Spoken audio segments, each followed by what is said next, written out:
All right, football fans, in honor of Vanni Sartini and the Vancouver Whitecaps winning another Canadian Championship, today's show will all go tops off. No, we won't, because that would be disgusting.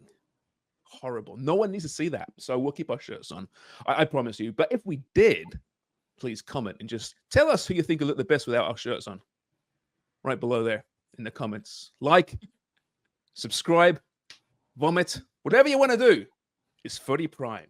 Today, we're talking about that match last night.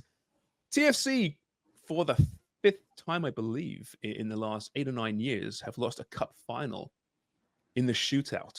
But the Whitecaps dominant once again in this tournament. I'm James Sharman. We got a full house. It's our Thursday MLS Roundtable. Ollie Brett is here. John Molinaro is here. We're going to have Asa Rehman joining us shortly. He was going hard in Vancouver last night. He just told us this. So he's a little bit worse for wear.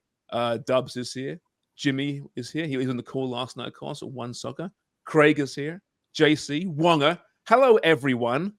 We got another familiar Canadian champion. Ollie, you're the real impartial one here, coming, of course, covering Montreal, as you do. Was it a great game? I'm trying to figure out. I don't think it was, but when games end on shootouts, there's drama, and I found myself kind of blinded by that moment as opposed to the previous 90 in this case. Listen, I am scarred for life with penalties in Vancouver because I was covering the game during Leagues Cup last year for Apple TV when it was, 38 penalties, I think it was in the end. And listen, I hung up my headset at about 10 past 10 in BC Place, and my flight was leaving for Montreal at 20 past 11 because I was calling a Leagues Cup game the next day in Montreal. I had negotiated that with my boss at RDS, and I was getting very, very, very nervous at that stage. No, I don't think it was a great game, but I think it was way more what was at stake, as is usually the case with a final that can be anticlimactic. But I think it's just confirming what we've been talking, and you guys have been talking with, especially with Asa for weeks, if not months now. It's that feeling that Vancouver just has the edge on Canadian clubs at the moment. I think John Herman was playing big as well because you were buying yourself time, or at least a nice spin on things with a trophy. So I think it was more what was at stake, and in the end, it's kind of how you play that final out, just on penalties, just to more or less flip a coin and see who gets that cup. Ooh, the coin flip penalty reference. People don't agree with that, Ollie. Some people say, nope, it's very strategic. It's psychological. It's not a coin flip. I'd say that for club football, it is more so than for international football, where you're a bit more specific on what you work on rather than trying to build a base from training camp and then roll it out to the end of the season, and always having adjustments to make because the matches come so thick and fast. So I'd say it's more a flip of a coin in club football than it can be for international football. Jimmy, you called the game. You called the match. How, on the level of how gutted a team can be, how gutted should TFC be? They'll be devastated. You can see in their faces after the match. To be fair, they had a good game plan. I thought they pressed well when the time was right. Obviously, Bernadeschi getting his opportunity to go 1-0 up, misses a penalty. And to be fair, TFC was fortunate that Pico didn't score the other way a few seconds later. Richie Larea gets in behind. There's a number of opportunities that they had to score, but I thought Bomer was absolutely brilliant last night. I thought TFC did ever so well at times, getting in the right areas, but they just could not get it past him. Thought he stood in his head last night. He was, for me, the man of the match, and he kept Vancouver in the game. And I think TFC be looking and thinking, how did we not win this with the few chances that we did have to capitalize? But you got to give credit as well to the Whitecaps. I thought their press at times was very good. They broke on the counter. They got in some good areas. They had their opportunities as well. They were limited. But in the end, I think just the way both teams were playing, they kind of canceled each other out a lot of the time throughout the match. And And TFC again will be wondering how they're not heading home back to Toronto with the trophy. Jimmy, sorry, Sharms. Jimmy, Ollie and Sharms both said, hey, it wasn't that great a game, but you're calling the game. Is it different calling game, or did you feel the same way going, hey, this is an average game and an average match, and the penalties kind of saved it? When you say it wasn't a great game, I think a lot of the time it's when two teams tactically are aware of the situations and they cancel each other out. There was times where Vancouver's press was very, very tight in the middle. TFC's trying to thread little passes. They ended up losing it. Vancouver goes on the counter. On the same way, on the opposite side, when Vancouver had the ball at times, TFC were setting up their traps and they were winning the balls in certain areas. So what tends to happen is that takes the rhythm and the tempo out of the match as well. And now look, as spectators and neutrals sitting on the side, we want to see the game open up a little bit where it's going back and forth. But tactically, that's what ends up happening when both teams cancel each other out. That's when you tend to say, yeah, it wasn't the best game because, there wasn't too much of a flow and a rhythm. And also Berna's miss, Richie gets that shot at the top of the box, Pico's opportunity. Like if any one of those opportunities go in, the match itself gets kind of cranked right wide open, right? At that point, and then it does change. So the fact that it's a scoreless draw, I think really affects the nature of it. It's a really cagey final.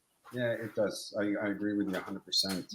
And the thing is, I mean, when two teams are playing in this cup final, a lot of times, teams are conservatives. And as players, you tend to think, I can't be that guy that's going to make that mistake tonight.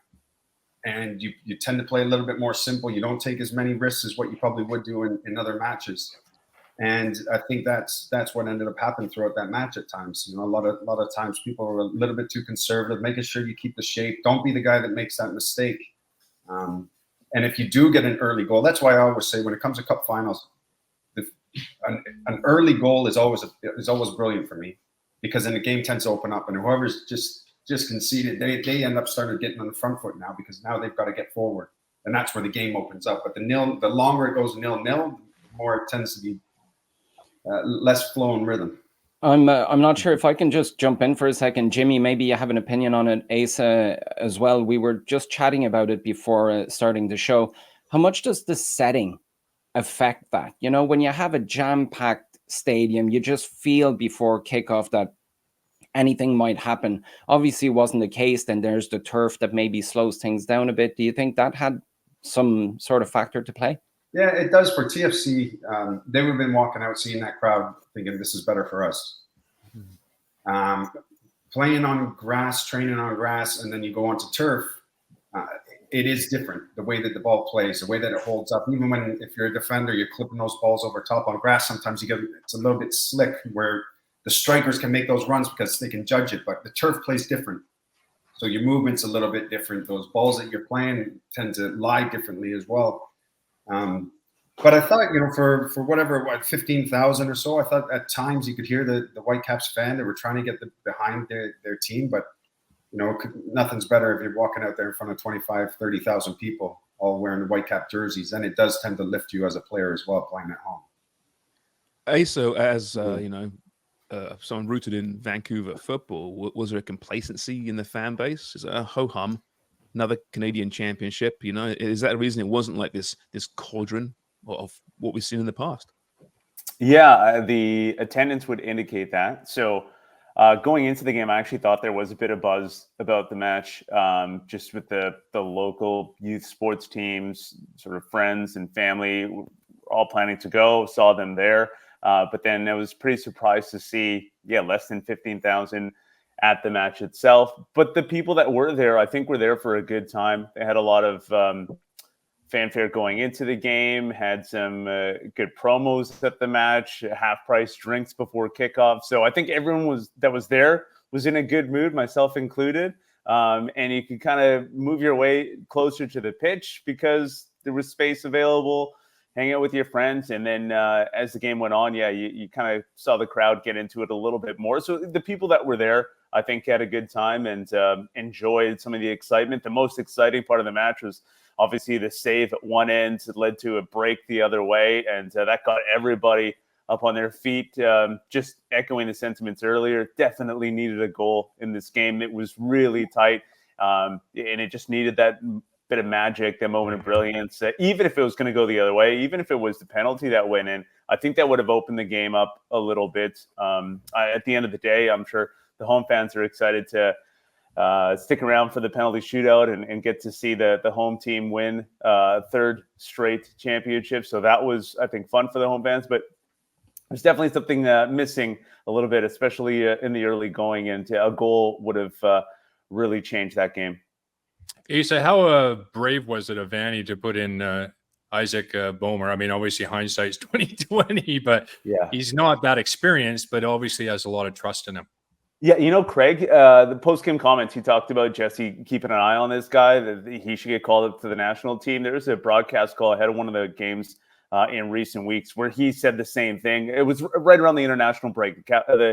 The Whitecaps are missing a few players, and I asked him, you know, what does it say about you, the team, and these players that are getting call-ups, whether for Canada or Pedro Vite and others, Cubas, getting called up to their national teams, and then who might be the next Canadian that could get called up? You know, is it Ralph Priso, who's been playing quite well? And he said it there. He's like, you know, Isaac Boehmer is one that we just don't see enough of. He sees him at training all the time.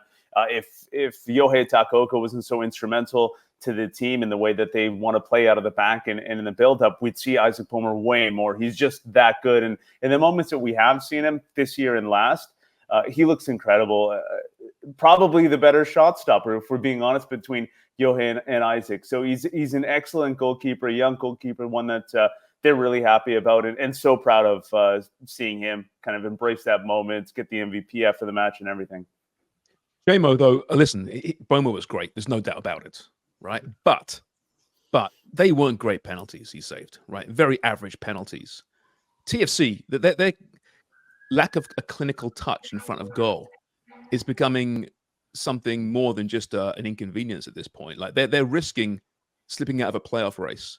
They've just lost a cup because he couldn't finish, right? What is the sentiment there at TFC land right now? They're well aware of this, but is there a reason? Well, it's interesting you say that, James, because I actually asked John Herdman that in the post-match press conference. I pointed out that, you know, the team has now gone 340 minutes in all competitions without a goal. So they're picking a hell of a time to going into a goal drought. And John seemed to downplay it, suggesting, you know, our XG is good. We're getting chances. We should have scored against Columbus. We should have scored against Colorado. We should have scored against Vancouver. So, you know, the goals are going to come. And I felt like, and I was on the Zoom, so I couldn't follow up, unfortunately, but it was like, yeah, that's all great, John, but saying you should have scored, but you haven't. You know, and that's not to say they're not getting chances. I mean, you know, when you look at statistically last night, they outshot Vancouver 15-7. In terms of shots on target, it was 7-2. You know, and there were chances. And, you know, fair play to Isaac Boehmer. I thought he was absolutely, you know, man of the match. He absolutely stood on his head. And if not for him, Toronto would have won that game. But, you know, there is a sense that, you know, this team is not clinical in front of goal at the moment. And you look at, you know, obviously the penalty save, but, you know, Richie Larea had like a really good look midway through the first half when the ball just kind of fell to him. And it was a rather sort of routine save that he forced Boehmer to make. If he had sort of put it on either side of him, it would have been a goal.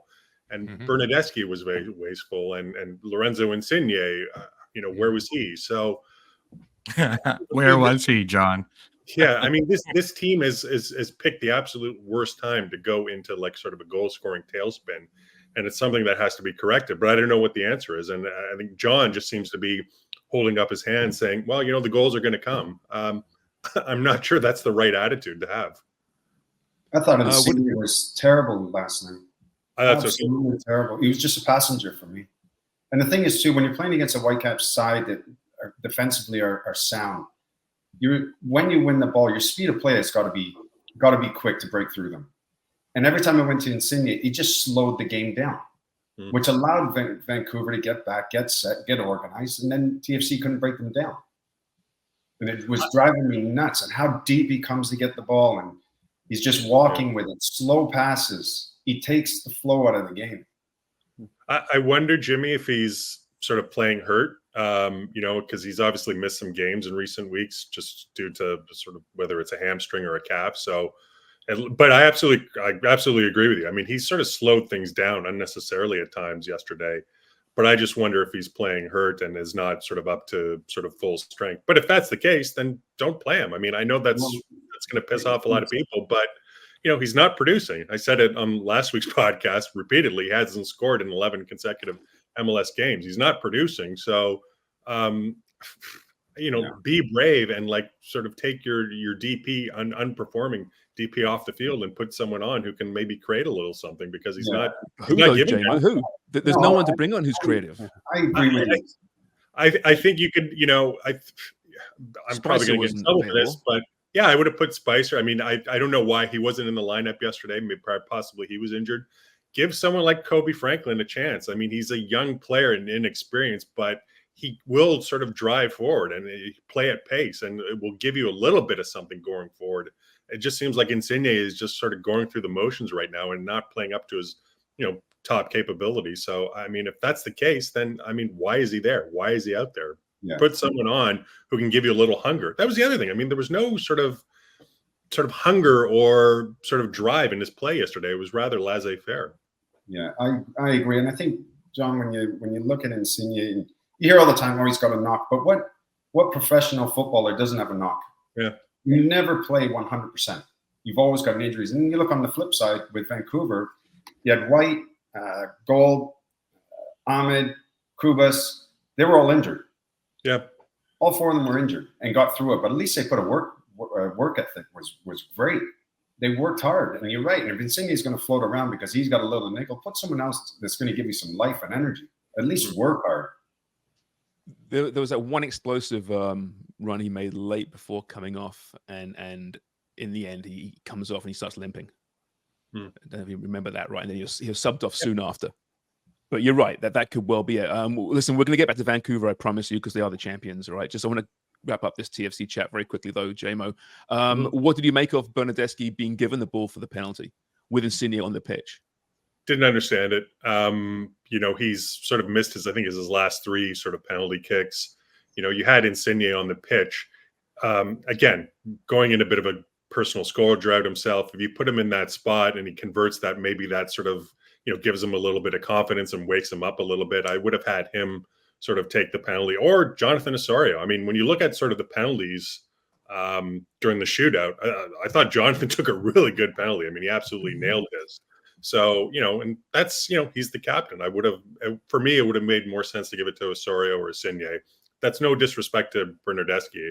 I thought he played well yesterday, and he's a great player, but he's just seems to be in his head a little bit in terms of, these penalties, lately. And look, we shouldn't take anything away from Isaac Boehmer. I mean, he made a fantastic save on that penalty, absolutely brilliant. So, you have to give him his kudos for the way he sort of stopped that, because he read it absolutely perfectly and came up with a tremendous stop. Nice height for a goalie. Maybe. Mike Craig. Maybe. Jeez. Am I being openly harsh there? I mean, at first I thought, man, that's a great save, right? And it was. Listen, you say a penalty, it's a save. But when you see the replay from behind the goal, it was a nice height for a goalie. And it wasn't. It wasn't picking the corner there. No, it was a nice height for sure. Craig, did Isaac hang the little towel behind on the net in that side? Did you notice if he did your trick? Interesting. I didn't notice that. I have to go check the replay. Every time I watch a penalty now, I try to see if they do put some target on the net to see if the player shoots that way. No, because you read that well. Obviously, he just did his homework and knew. There's a good chance he was going that way. It's a good save in the end. I don't think Isaac was born when Craig was doing that. He's a big Footy Prime fan, though, so he probably heard the episode. Oh God. What's wrong with him? We'll get him on. We'll get him on for sure. Going back to the penalty, Sharms, I think it's interesting, like from Herdman and a player management perspective. So if he's leaving it open, like who's feeling it, who's confident on the day, and it's maybe a short list of players who are great penalty takers that Herdman sees that he puts on his list and that the players themselves are confident. But then he leaves it up to them, like much he did when he was at the helm for Canada, and then much discussed and much maligned, right? So how much space are Bernardeschi, Insigne really taking up? Like, who is dictating these really important decisions?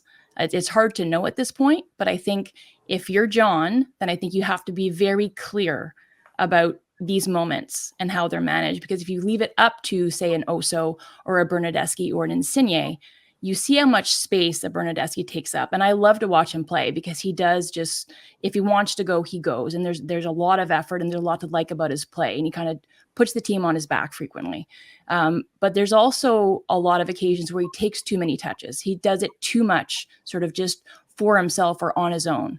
So in these moments, maybe John has to have more clarity in how he's leading and how he wants those things to go. You mean like at the World Cup with Fonzie and Yeah. David and first game, Mm-hmm. for example? Remember that? Exactly. That's exactly what I'm referring to. Yeah. Yeah, Ollie, I mean, listen, we can criticize, obviously, but in the end, Vancouver, they're resilient, aren't they? And Vanni Sartini tried something to start the game. Edekubi on the right, Ali on the left. It didn't last too long, but he's trying things. I was happy to see Vanni as well don the T-shirt and jeans once the game started. There was a pre-match interview where he was wearing a suit jacket and a shirt, which concerned me greatly. But we saw Vanni doing Vanni things finally, thankfully, Ollie. Yeah, and it's interesting because you just see where the cycle is for both clubs. You've got a Toronto FC that has to kind of think its way to its next step, whereas you have a Vancouver side who kind of has enough belief to just work their way into a better position and believe their way into a better position rather than just hoping that one guy will make some sort of special appearance like Bernardeschi is able to do so. But too often you're kind of looking over to him, hoping that he'll change the game on his own with one passage of play. So I think that was just a snapshot of where the two clubs are at the moment. And Vanni Sartini, we have a very particular situation in Montreal because once in 2019 there was that shift to younger players selling. The coach, for me, took on a way more important position at the club. There's always the language aspect, but that person has to carry a bit more of the image load of the team in the media and just getting the fans excited about what's happening on the pitch. And Vanni Sartini, I mean, you see him and you're talking about his clothing. You can talk about the quotes off the pitch, the celebrations at the end of the match. I mean, you were joking about it before the game, but that's stuff that sticks in people's heads. And when I say people, it's the media, it's the people at the club, the players, and even players you might want to recruit in the end because you say, hang on a second, there's something really exciting and passionate happening there. So yeah, I think it was well deserved, not just for the club, but for Vanni Sartini himself. Asa, you deal with him on a regular basis. We've interviewed him once, right? Well, I've spoken to the guy once. Is the Vanni we see when the cameras are on him?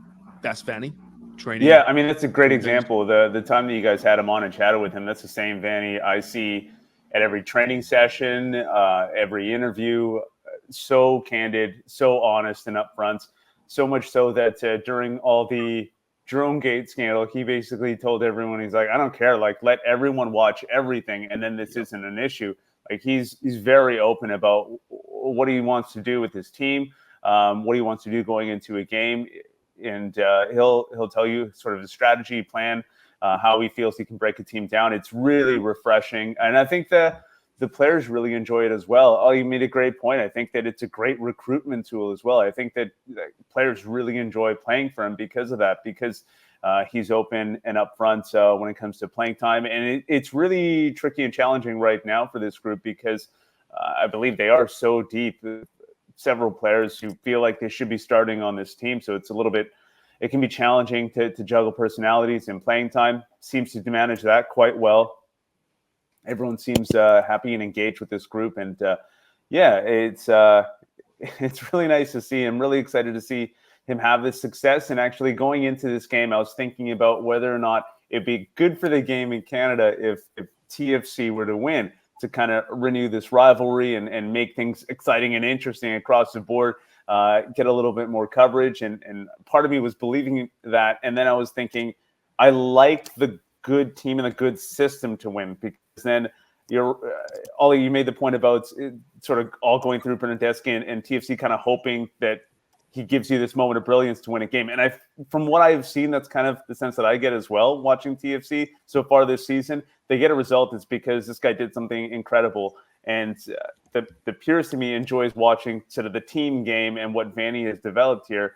And when it comes to championships like this, I kind of like that winning, because it's a copycat league and everyone wants to do, what people are doing to succeed. And I feel like the Vanny system, what the Whitecaps are doing right now, is the right way to do it. So good for the game that the Caps won for that reason. But yeah, it was interesting. A lot of different storylines going into this game. A lot of fun to see how it all played out. I also want to jump in what was referred to at the beginning with the topless Vanny taking his shirt off. I want to thank Vanny for displaying that dad body, because he just made Sharms and I feel much better about our bodies. And yeah, well, maybe not you. Sorry, Sharms. I feel pretty good. I was thinking, man, he's fucking svelte. He is, but he's like he's that thin fat. Like there's not a lot of muscle there. Skinny so fat. He's fat, skinny fat. Skinny fat, yeah. Skinny Skinny fat. fat. There's not a lot of muscle. Like you could tell he was on the philosophy side of the gym, if that When makes you sense. can own that, I think if a man can own that, that's attractive, though. That's what I'm saying. Yeah. I appreciate that. So I can't think- own my skinny fat. I'm ashamed of Right. it. That's why I keep Well, my yeah, shirts on. you should Yeah. be a little bit. It's the Vanny tone. Like there's the tone and how open he is in talking about his philosophy and his tactics, but it's also the muscle tone. It's the Vanny tone. I like it That's a lot. Vanny tone. Yeah. All of That's them what it is. together, they conflate into something I can admire and I appreciate. Conflate, Uh, not deflate. That's right. Well, So he's already Vancouver- deflated for me, so